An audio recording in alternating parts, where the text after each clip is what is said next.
The CIA's on company business all through Latin America, maybe in Ecuador, and maybe in Argentina, and maybe in Brazil.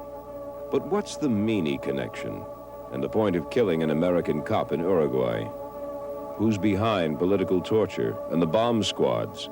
Part 2 of the award-winning documentary On Company Business, tonight on Alternative Views.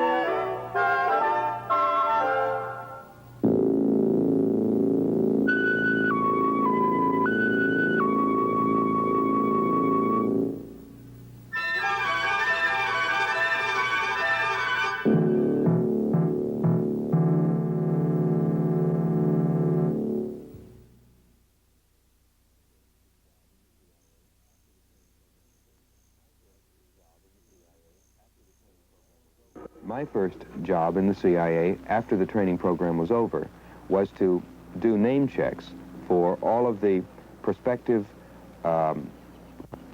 name checks of all of the prospective Venezuelan employees of the Creole Petroleum Company. Name checks means that a name is taken, and in this case I got all of these names from our office in Caracas, Venezuela, and I would check the names against all of the CIA files, which are computerized and mechanized, searching for possible indications of left-wing political sympathies or membership. On those that I found data, I would send that back to Caracas, where it would be turned over to the Creole office in Caracas, and those people wouldn't be hired. It's worth saying that the Creole Petroleum Company is one of the principal subsidiaries abroad of the Standard Oil Company of New Jersey, Exxon, which, as we all know, is a pillar of the Rockefeller family fortune. This is a specific example of the CIA assisting outright a multinational corporation. But in general terms, everything that the CIA is doing in the propaganda area and in the political warfare area tends in one way or another to help create the optimum operating conditions for multinational corporations in that particular country.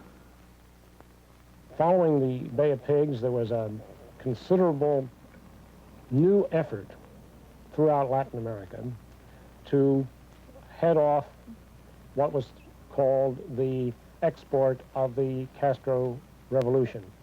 And we were engaged in this from the Rio Grande to Tierra del Fuego, the foot of Argentina.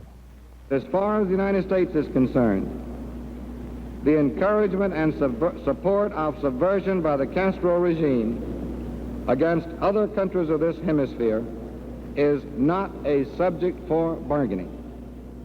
It simply must stop.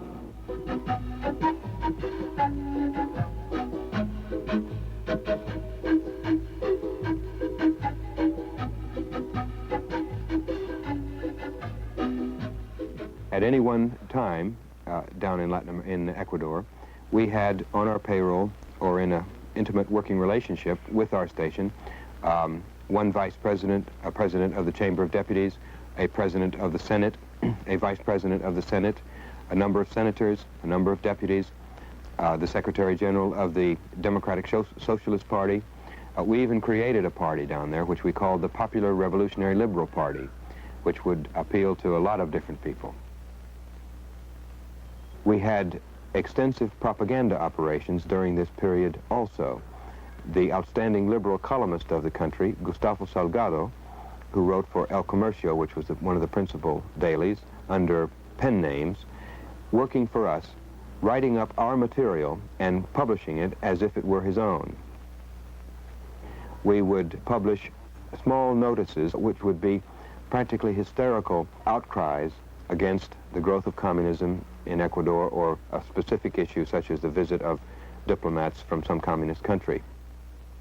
Our participation consisted in creating the conditions of fear and at times hysteria with regard to the growth of the left-wing political organizations in Ecuador, such as the communist organizations, and the fear with regard to the influence of the Cuban Revolution.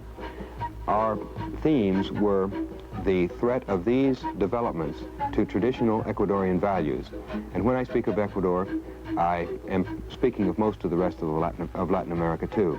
The family, religion, and tradition, essentially.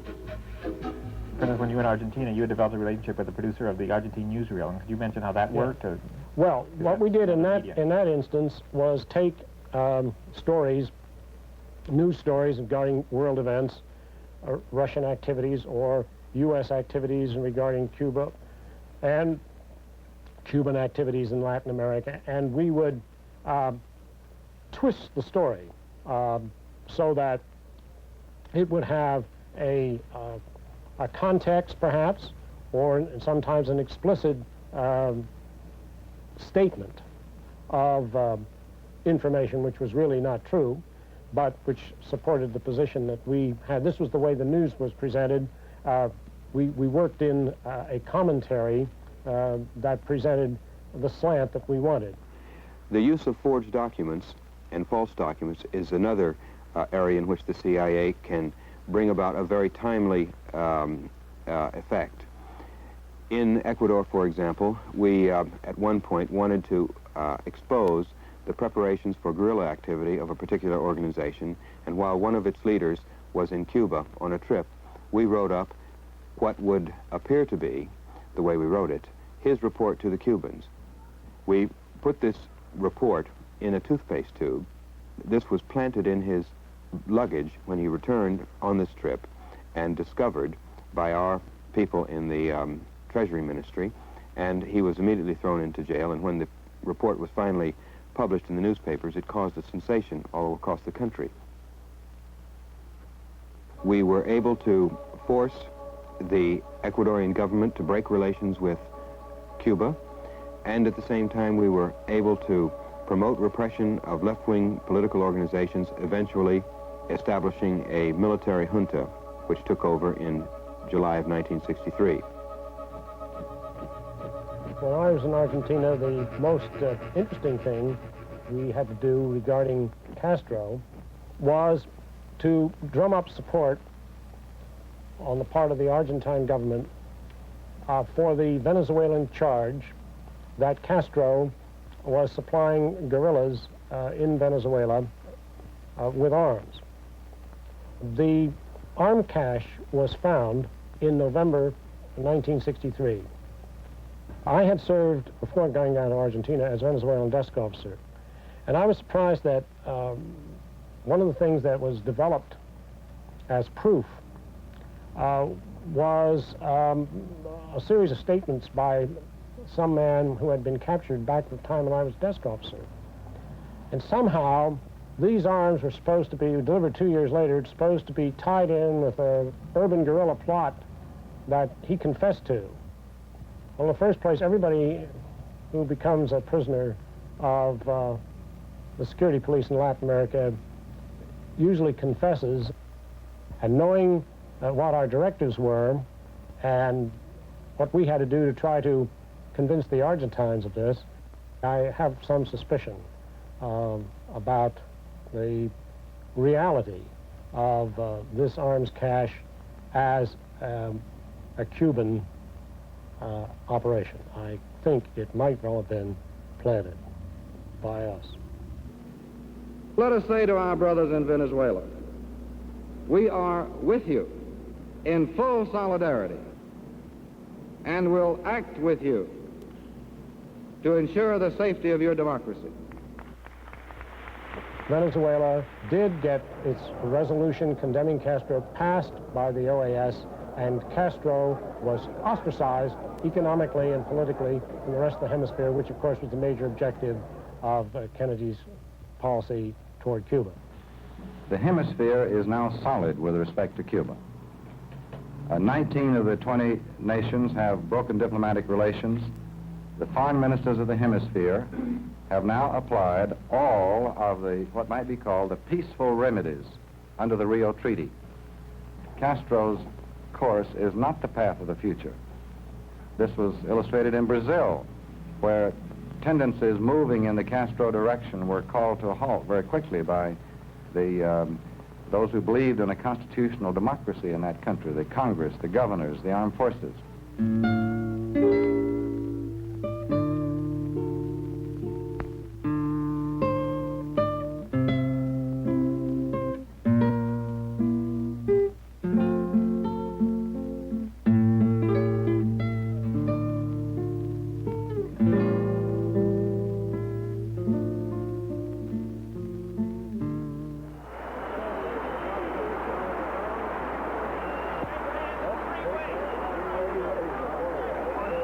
In the long run, the issue between communism and democracy is going to be finally settled not in the councils of diplomats or by the heads of government, but in the hearts and the minds, yes, in the stomachs of the multitudes of the ordinary working people of Asia, of Africa, of Europe, yes, and of the Americas too.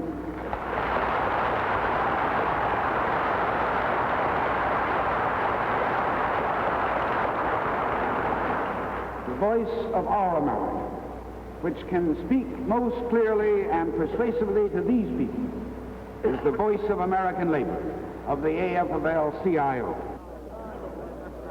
I got a call from Washington if I would be interested in a position in Latin America. Well, to me, here's a little man coming out of the ghettos. I felt it was a big opportunity. I didn't even know where Latin America was at that time. Who called you from Washington? Tom Robles. See, Tom Robles and I had been friends here. Tom Robles was the secretary of the State AFL-CIO in those years. Very strong man, very strong labor man. Had a lot of guts in those years. And he was instrumental in my being called to Washington to be interviewed for this particular position in Brazil. My position was going to be administrator and organizer for the Postal Telegraph Telephone International, which was later on I learned that it was one of these phony organizations under the CIA. My boss was Wallace Legge, who was one of John McCone's top hands. John McCone at that time was the head of the CIA. In August of 1960, when we came to a full realization as to what had happened to the Cuban workers and the entire Cuban people under Castro, the AFL-CIO appropriated $20,000 for the purpose of studying the establishment of a mechanism through which we would help to strengthen the free labor unions of Latin America and develop trade union leadership. CIA's trade union operations are effected through a vast bureaucracy of people. These are the officers of the international trade unions and of the national unions, especially in the United States, through which the CIA is able to infiltrate and manipulate the international unions. Of course, Mr. Meany has been in the past one of the principal, if not the principal, U.S. trade unionist through which these operations are effected. I'm Andy McClellan. I'm the Inter-American representative of the AFL-CIO and have been since 1964. Prior to that time, I was the associate Inter-American representative, and prior to that time, I was Inter-American representative of the International Union of Food and Allied Workers, based in Geneva, but working in Latin America. I'm the executive director of the American Institute for Free Labor Development. Prior to that time, as a matter of fact, I've been the executive director now for some 10 years, and I've been with the American Institute for Free Labor Development since its founding in 1962. For the period immediately prior to 1962, I was the Inter-American representative of the Postal Telegraph and Telephone International, which has headquarters in Switzerland, but I was their representative in the Western Hemisphere. Didn't they tell you what you were going to be doing in the labor movement in Brazil? The idea was well, they don't explain anything. You go there with the impression that you are going there to do a labor job to represent the membership. This was my impression of it. They didn't tell me otherwise. So I started tackling the problems, combating the management for better conditions, working conditions, higher salaries, lenient rules, what you do in the labor movement. Apparently, I was doing the wrong thing because 3 months later, I was through a courier that was sent to Brazil, where I had to go travel for about 4 or 5 hours, go all over the city to meet this guy who was just across the street from my office. But they wanted to make sure that there weren't any enemies following me. So then they instructed me that I was to return to Washington. That was in November, shortly before Thanksgiving, and go What year? That was in 1962, same year that I started there, to be trained on clandestine activities. Legge pointed out to me that we were organizing for 1964. See, and he was reorganizing his forces in D.C. He was ahead of the whole PTTI operation then. And he says, Richard, look, we're organizing against the communists for 1964. So your job is to organize within the U field as a communicator to organize against the communists. Later on, after I got trained in New York, I felt, well, it was a brainwash type of thing. I became a very fanatic. I was a real fanatic then. There have been some people who have accused the AFL-CIO of collaborating with the CIA, and what would be your response to that accusation? I think that is so ridiculous and so infantile, so juvenile to make such an accusation. And you, Mr. Doherty? Well, I agree. I don't know of any labor leader that wouldn't out and out deny such an accusation. It's just not true. In Latin America, one of the principal and most effective of the trade unionists, of the American trade unionists who worked with us, was Bill Doherty. He had originally started in the Post Telegraph and Telephone Workers International, coming up through the Communications Workers of America. Later on, he was transferred into the American Institute for Free Labor Development. This was set up during the Kennedy period and is a joint effort by American trade unionists like George Meany and the heads of American-based multinational corporations which operate in Latin America. The cover for this type of activity is indeed education and social projects, such as the development of cooperatives and housing. But the real reason is to create cadres of organizers who, after their training in the AIFLD is over, they can go back to their industries and spend 1 year or 2 years or even longer doing nothing but organizing.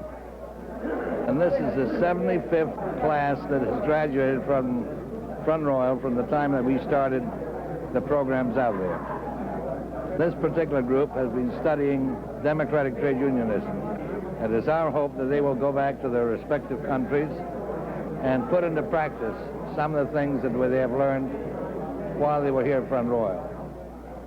Concluding our luncheon today, and wishing you, not only in my name, but in the name of President George Meany of the AFL-CIO. Dándoles no solamente el nombre mío, sino el nombre del presidente George Meany de la AFL-CIO. I'd like to leave you a thought in Spanish. Quisiera dejarles con un pensamiento en español. That comes from one of the great political and one of the great literary geniuses of this century and of the past century in Latin America. De uno de los grandes figuras políticas y literarias de este siglo. The true liberator of his country, el auténtico libertador de su país.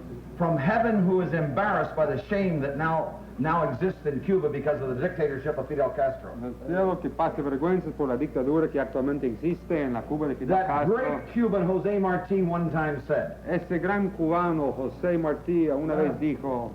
El mundo se divide en dos ramos. The world is divided into two camps. Los que aman y construyen. Those who love and build.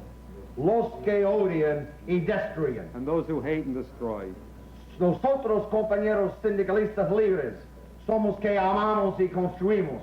Váyanse con Dios, compañeros. We are the lovers and builders. Go with God.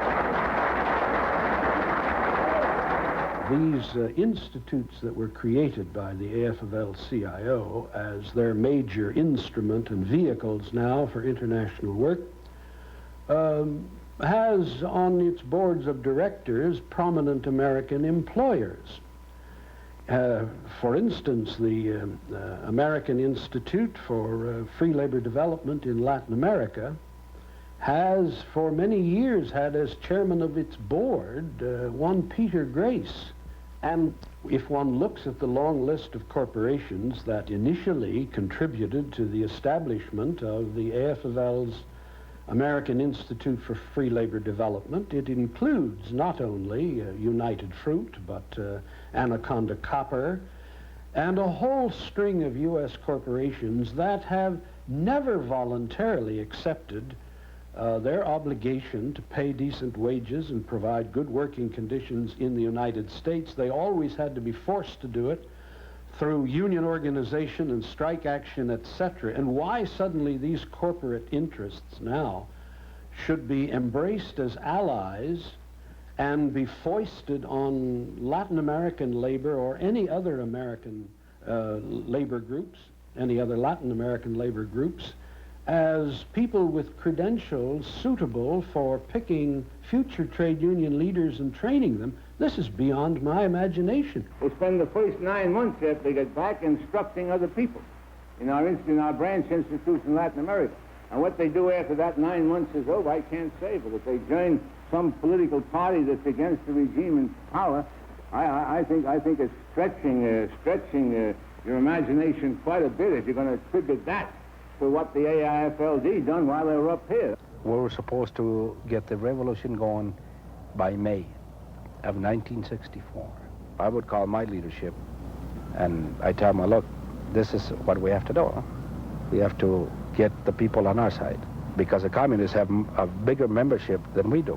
So you have to go out there and pull the membership away from them. See, and this is where the idea of training our leadership to go to Front Royal came into being.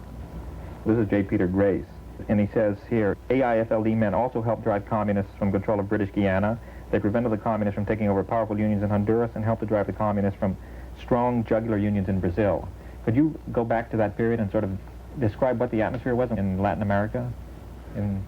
Well, we were living in the early 60s. I think, Andy, you would agree with me, in an era when we were in the streets battling for the lives of the free trade union movement against what was then a more powerful communist trade union movement that since then, in my estimation, has lost an awful lot of its appeal and its attraction and its ability to maneuver.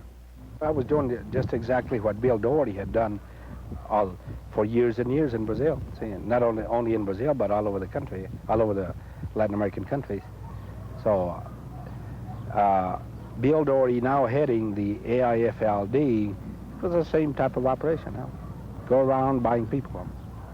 So I would recommend maybe 6, 7, 8 people, which were good potentials as labor organizers, and I would put them on a plane, send them down to Front Royal. They would be paid there. They got their lodging, their meals, the whole works, and then I would support their families in Brazil. And was this part of the preparation for what happened in 1964? That was the object of the whole thing. Half a world away, troops are called out in the suburbs of Rio de Janeiro to quell rioting over President João Goulart's attempts to form a new Brazilian government after the resignation of Prime Minister Tancredo Neves and his cabinet. Food stores are looted as dealers hold back supplies of beans, rice, and other staples because they feel government price controls are set too low. Order is restored, but not before 11 persons are killed and a crippling general strike is called over the power struggle between the president and the parliament of Brazil. Says Mr. Doherty, quote, "What happened in Brazil on April 1st did not just happen, it was planned, and planned months in advance. Many of the trade union leaders, some of whom were actually trained in our institute, were involved in the revolution and in the overthrow of the Goulart regime." Immediately prior to the military takeover in Brazil, there was a group of students from Brazilian unions in training in Front Royal.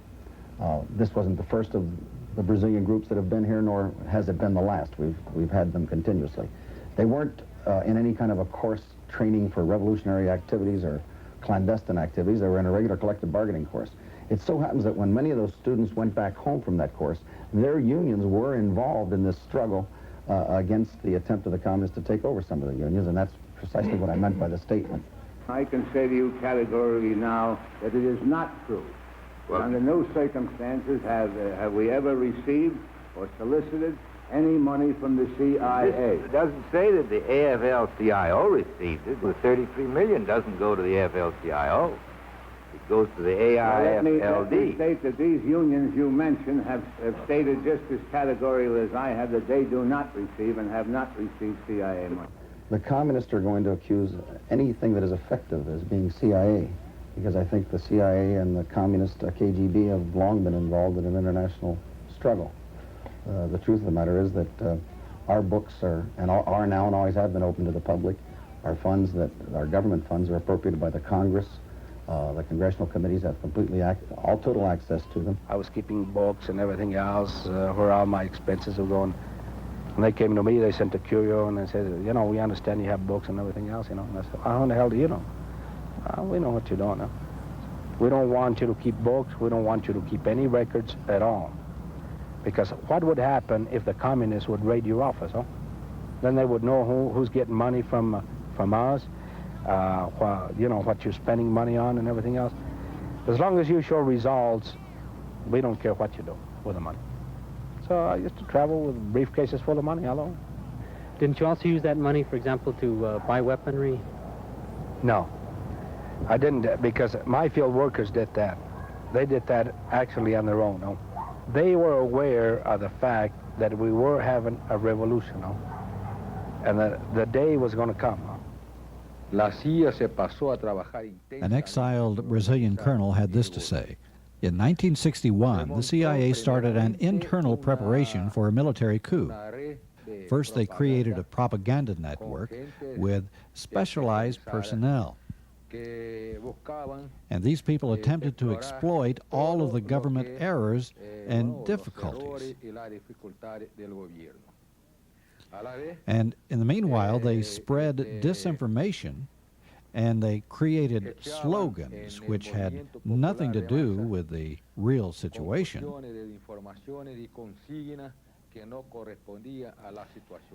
And all of this was to prove to the broad masses of people that Brazil was on its way to communism and that democracy had to be defended. So they organized CAMDE, the Women's Campaign for Democracy. And they directed this principally at women, playing on the feeling that women mainly have for the family and religion. We began these so-called marches for God and peace, the so-called pots and pan demonstration. We talked in terms of hundreds of thousands demonstrating in Rio and in Sao Paulo. And I think it was the women that obliged the military to move in and take over. That happened in Chile 10 years later. Almost the whole scenario was the same, which leads one to believe that there may have been some Brazilian advisors, or some Brazilian advisors in Chile at the same time, fomenting the revolution against Allende. On the day before the coup, Castillo Branco, who was then the chief of the Army General Staff, could not make up his mind. He wasn't sure that the coup would be successful. General Vernon Walter personally went to tell him that, yes, he should join the coup because, in case it was needed, the American fleet and naval task force was sailing close to the coast of Espiritu Santo, where the Marines would land to support the coup forces.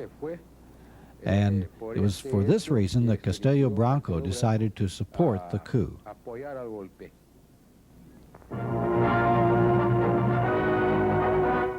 Anti-Goulart demonstrations that greeted the now deposed Brazilian president at Miami Airport when he was en route to take office in 1961 show the deep distrust that has finally led to his downfall and exile in Uruguay. Troops had to be called out in Brasilia to quell the bitter protests of thousands against the notoriously left-leaning João Goulart's taking office. A Russian trade show in Rio de Janeiro gave President Goulart, who paradoxically is a millionaire rancher, a chance to hobnob with some of his Soviet heroes. But it was his sympathies with nearer-at-hand Fidel Castro that the Brazilians really feared. Riotings against Goulart were frequent, yet when the end of his regime came, it was through a brief and bloodless military coup. What his successors can do with the almost totally wrecked economy he leaves behind him is a matter of concern to the entire Western Hemisphere. Did you have arms stashed right there in your office? Yeah, they were right there in my closet, yeah. What kind of weapons were they? Shit, you name it. Machine guns, all types of weapons. Huh? Did your field workers participate at all in that coup? What'd they do? They burnt up the communist headquarters. They burnt up the whole damn building. My own people. All I knew was that the communists had been put away in prisons. The military had brought in ships, put them in the bay, and confined the communists, you know, put them in ships, locked the doors, and thrown the keys away and whatever. So were a lot of communists in the labor movement there that you knew about put in jail? There were more of them than us. More. And they were all jailed? They were all thrown in jail.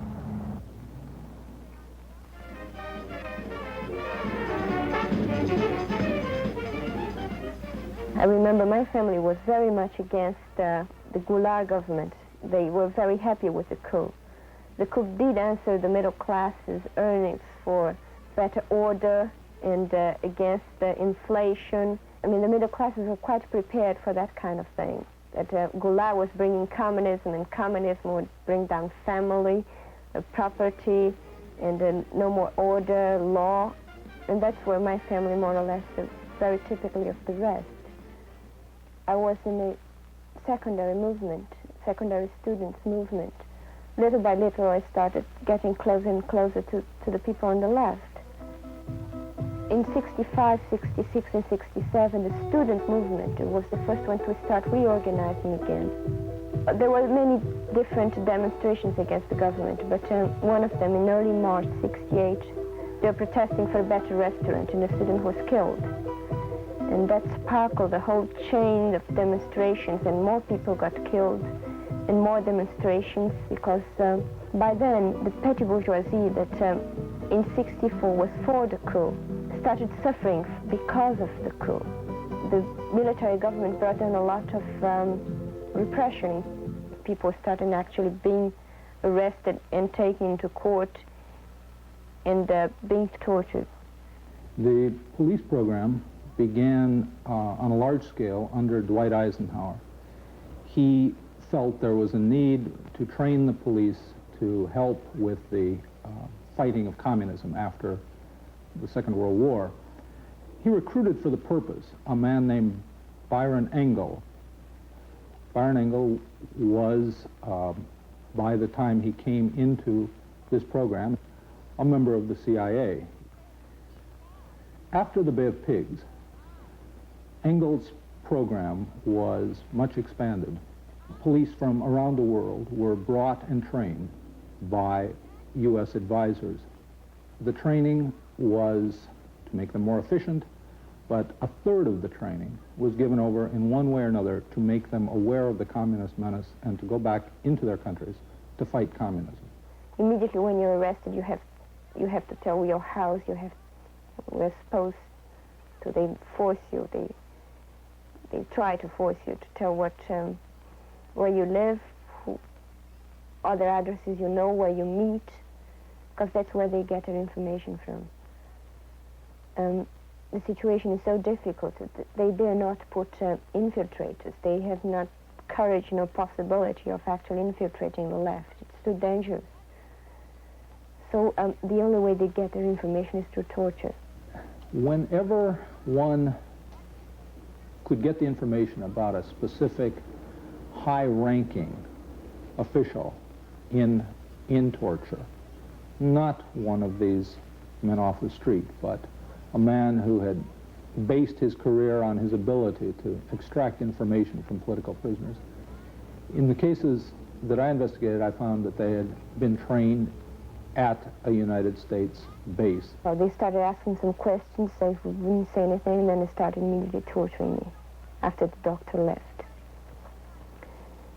And, I mean, it's the same story of so many people. It's torture, electric shocks, and beatings, and telephones, and finally, it's a few hours like that. Many of the people I spoke with, exiles, political exiles in Europe, had been tortured with U.S. Army field telephones. They were simple, they were easy to operate, and we had sent them in large numbers as part of our military assistance plan. You hook up wires to the telephone, and you put one wire perhaps on a man's penis and another in his mouth. When they're put in the mouth, the torturer uses a rubber glove. This is done with a certain degree of surgical precision. There is no embarrassment among the torturers, I was told, about the handling of genitals. Although when women are tortured, oftentimes the higher ranking officials will find an excuse to come by and watch the torture.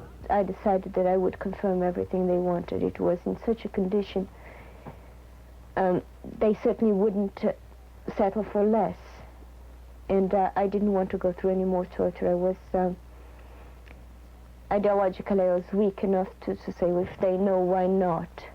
What we brought to it, what we as the United States, through our efficient system brought, was the sense that you used only the amount of torture appropriate to get information. And the reason torture persists is that although the cant among the police officers is that torture is not an effective way to get information, it of course is. The torture is a necessity of the system, not because some minds, sick minds think of it, but because the resistance continues to grow. It's a sporadic, in small form, but it's always there. Torture is the answer to that.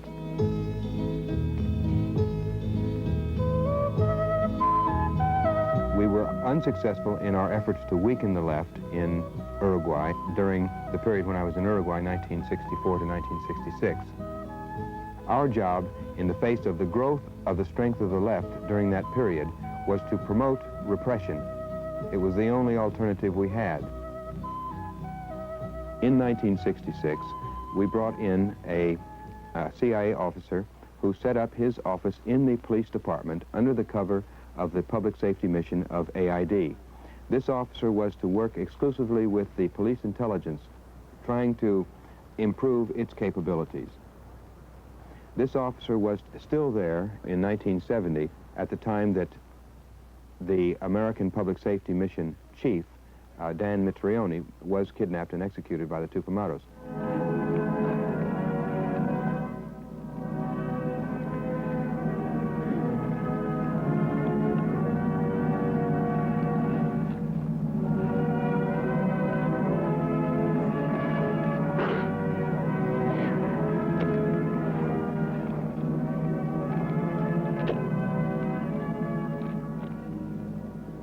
Mitrione was the small city cop in Richmond, Indiana. He had advanced to the position of chief of police and had heard about Byron Engel's program in Washington, applied, and of course he was exactly the sort of person they were looking for to send abroad. Diligent, hard-working. Dan exemplified the highest principles of the police profession, that of social service. He served in Brazil for 7 years, at the International Police Academy in Washington for 2, and in Montevideo for 1. There are 250 million people in Latin America. In many of these countries, the communist terrorists are trying to tear the fabric of democracy apart. Some of these countries, Uruguay among them, realize that the best protection against this is the development of a democratic police and have asked the United States to help. And this is what Dan was doing in Uruguay. Mitrione was a tough professional by 1969. He had spent 9 years in the program. He had been in Brazil, where there had been a great deal of repression and refinement of torture as an interrogation technique, and he went to Uruguay to get information. Some time ago, an officer of the Uruguayan Armed Forces made this photograph public. This testimony is from Dr. Hugo Villar, who is an Uruguayan exile.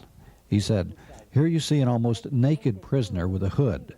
Practically all of the prisoners are hooded, which is a measure taken so that they cannot identify their torturer." Daniel Mitrione, efficient-looking, congenial in manner. This is the testimony of Manuel Evilla, an AID official from 1964 to 1970 in Uruguay. He's testifying about Mitrione. He says, Mitrione was a perfectionist. He supervised every detail. He insisted on checking everything. During the training sessions, he directed and personally executed each aspect. This question of perfectionism, he insisted on an economy of effort. He used to say, precise pain, in the precise place, at the precise time. You must be careful. You should avoid excesses. Another phrase of his was this: remember that the death of the person interrogated constitutes a failure of the technician, because that's what he considered himself, a technician. One of the pieces of equipment that had been found useful was a wire so very thin that it could be fitted into the mouth between the teeth, and by pressing against the gums, increase the electrical charge. And it was through the diplomatic pouches that Mitrione got some of the equipment he needed for the interrogations, including these fine wires. Several street beggars were picked up whose disappearance would attract no attention.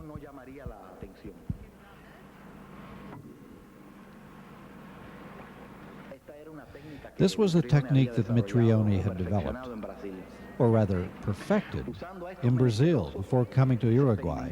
Using these beggars, experiments were conducted with different forms of interrogation, letting the students see the effects of different voltages on different parts of the human body, male and female. All these unhappy people died without really knowing why they were undergoing this pain, without even having the possibility of answering any question, because they were not asked any questions. They were simply guinea pigs. In Los Fresnos, Texas, the CIA ran for the police program a school in the construction of bombs. Students came from around the world, particularly Latin America. They were instructed in the manufacture of plastique, homemade bombs to destroy radio stations, automobiles. Dan Mitrione sent students from Uruguay to that school. They came from all over Latin America. The idea was that you had to be particularly trustworthy, and you were pledged not to talk about any of the activities, but the courses were run by CIA personnel. The death squads were very active in 1972 and 1973. This was denounced in the Uruguayan Congress before the Congress was dissolved, and it was mainly denounced when the Tupamaros kidnapped one of the main leaders, one of the main heads of the death squad, called Nelson Bardesio. He was a CIA agent. He confessed he was a CIA agent. He was trained in the United States. He was paid by the Central Intelligence Agency of the United States to work. The face, the way they hide his work was he was a photographer. He had a laboratory, but he was organizing all these death squads. He participated in a lot of assassinations and bombings. Nelson Bardesio was sent to Buenos Aires to train with the Argentinian police. From that trip, he brought back to Montevideo charges of plastic explosive. And that plastic material for bombs was used against political figures on the left by the police who went around Montevideo in police cars at night, bombing political opponents.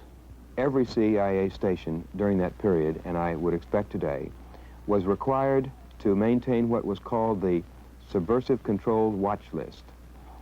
This was a list of the most important left-wing political activists in the city or in the country, and the list would include not only their name, but the name of their mother, the name of their father, of their children, of their wife, their address where they lived, the address where they worked, the places they would go with their friends, clubs they might belong to, where they would undertake their leisure activities, everything we might need to know for sudden action against that person.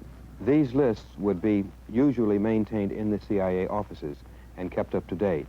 But whenever necessary, they were turned over to the local police or the local military authorities for action on the part of those authorities.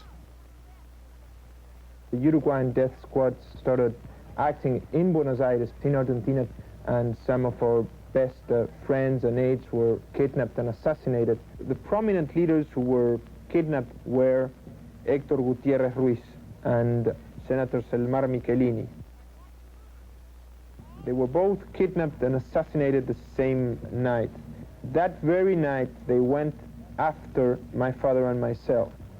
When we started living in Argentina, we had to register in the police headquarters. And the first 3 or 4 weeks, we lived in an apartment in a street called Suipacha. Then we moved to the apartment where we lived, where my parents lived for 2 years, and I lived for the last 8 months. And the only place where we had the old address registered was the police headquarters. And it was to our old address where they went after us. El asesinato de estos líderes políticos de Uruguay. The murder of these political leaders in Uruguay is actually part of an international campaign which includes the assassination of the Chilean generals Schneider and Prata.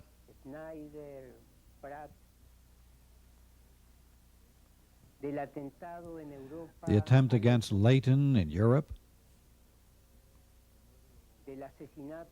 the murder of Orlando Letelier, the former Chilean ambassador in the United States, the killing of Torres, the president of Bolivia, as well as the murders of scores of Uruguayan, Chilean, Bolivian, Argentinian, and Brazilian patriots, which has occurred in different parts of America or in Europe, in their country or in other countries. Mitrioni's presence and actions in Uruguay do not represent the excesses of a single individual. He went to Uruguay to accomplish a mission, to fulfill a task, to coordinate a part of the advisory program the CIA undertook in the police headquarters in Montevideo. Starting in Mitrioni's time, there was a qualitative increase in the tortures, beatings, and killings. The brutality persisted, but he introduced the refinements of modern technology. Next, you will hear the actual voices of Mitrioni and his captors. Well, now tell me something about the CIA. Well, you're not going to believe me. And no matter what I have to convince you that I tell the truth. I know nothing about the CIA. Absolutely nothing about the CIA. How do you think the Uruguayan government would behave now, I hope they bargain with you. Yes, we hope it too. We don't like it. Yeah. Well, the only thing I regret all about this, I don't like one thing, and that is that too many innocent people suffer. Yes. And my wife and children home there, there's no reason for them to be suffering. I'm sorry about them too. I'm sorry about all the families of our friends who are in prison, being tortured or killed. Well, that's true. There are many innocent people has to suffer. The government of Uruguay, bolstered by a new policy of Richard Nixon not to deal with revolutionaries, resisted every attempt to exchange political prisoners for Mitrion's life The result was that a deadline was set some 10 days after he was captured for release of 150 political prisoners or Mitrione would be killed. The government did not respond to that warning. Mitrione's body was found the following day in an abandoned car on a side street in Montevideo.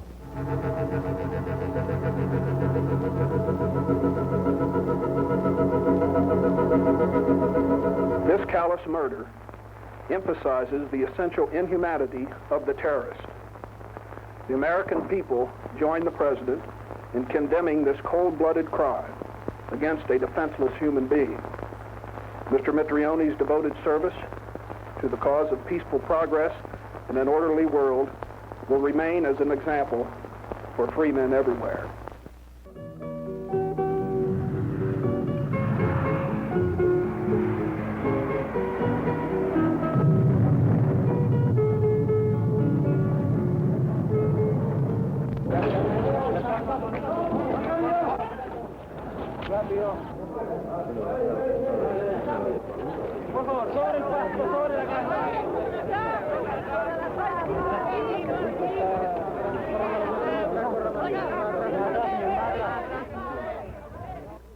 I wish to emphasize again that the United States government or any of its parts were not involved in this coup attempt in any way or shape, and also that it is our policy to not intervene in the internal affairs of another country.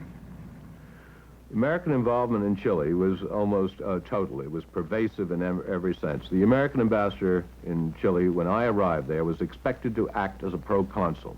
Part of that was his legal responsibilities, that is, the Congress, in passing laws governing aid, had made the American ambassador responsible for not only reporting on, but justifying American actions in every sector of human activity that you might think of. These involvements grew out of a covert involvement that had begun in the early 1960s. From about 1963 to 1973, we gave a lot of assistance, many millions of dollars, to the center democratic forces in Chile. The Nationalist Party, the Christian Democratic Party, some of the free press, some of the other organizations in Chilean society. And that was designed to strengthen them against Allende's strength, supported by Castro. Through the CIA, through AID money, through the use of multinationals, a concentrated, coordinated program had been launched out of the White House, the purpose of which was to stop Allende from being elected president of Chile in 1964 and to elect the Christian Democrats and to make of the Christian democratic experience a model for all of Latin America. This essentially was the program that CIA conducted. There was one exception to that for a period of about 6 weeks in 1970.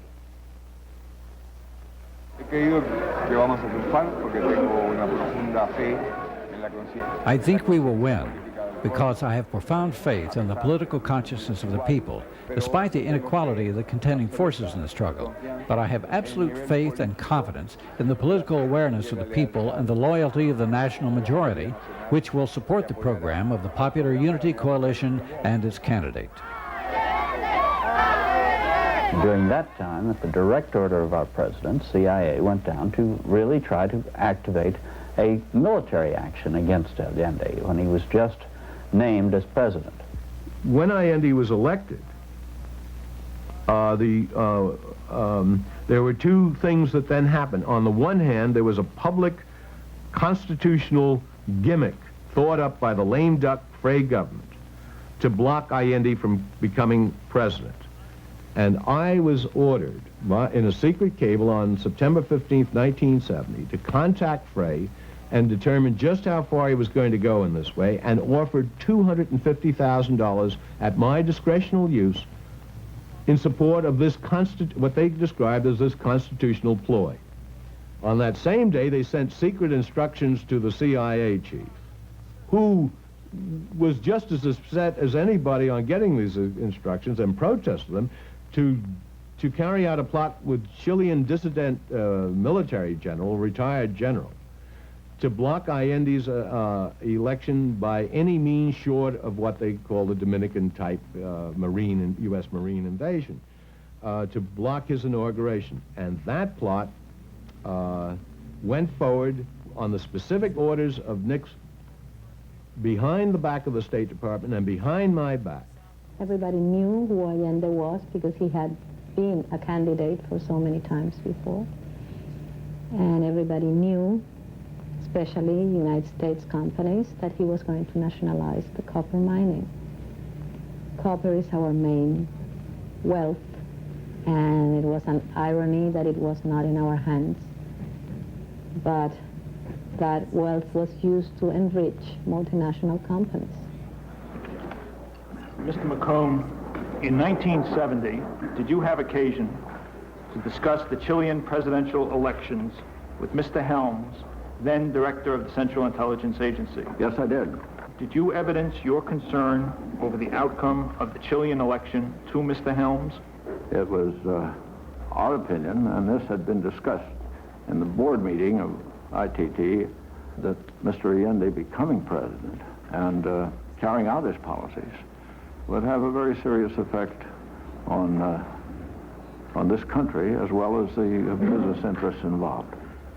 Nixon called Richard Helms and ordered him to proceed with this plot with the Chilean military to try to thwart the inauguration of Allende.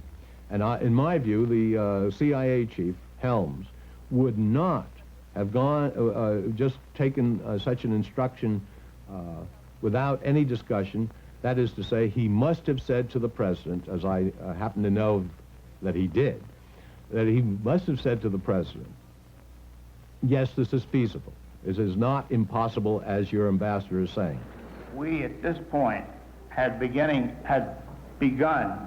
to talk to the Kissinger office and the State Department about what might happen when Dr. Allende was elected, if he was elected. I sent two cables on September 27th and October 7th to the White House, to the 40 Committee, saying, and it went to the State Department's representative on that as well, the Undersecretary, saying that if anybody were thinking of a plot with the Chilean military, it would be, quote, a second Bay of Pigs. And the second of these two cables, I said I had discovered that the CIA had countermanded my specific orders and was meeting with representatives of a group called, or an extreme right-wing group called Patria y Libertad. They had been put off limits by me, as had the general with whom they were secretly plotting. Well, and I asked in that cable, what else might they be up to? International Telephone and Telegraph Corporation, International Headquarters, October 16, 1970. Personal and confidential. The Armed Forces boss, General Rene Schneider, is fully aware of the danger of Allende moving in, but he will not move an inch without phrase okay. One retired General Vio is all gung-ho about moving immediately. Schneider has threatened to have Vio shot if he moves unilaterally. Unless there's a move by dissident Chilean military elements, Salvador Allende will be inaugurated as president November 4th. I got an order to go right back to Washington and report to Kissinger on Monday, October 12th. And when I went in to see Kissinger, and in the course of talking to him, said that only a madman would be dealing with this General Vio, the dissident general, or any Chilean military plotter. 30 seconds later, he leaped up and he said, would you like to see the president? Obviously, I didn't know that I had touched a very sensitive nerve when I said that only a madman would be plotting, since they were already plotting. That's the end of the second in our three-part series featuring the award-winning documentary on company business. Alternative Views is a production of the Alternative Information Network, P.O. Box 7279, Austin, Texas, 78713. Goodbye.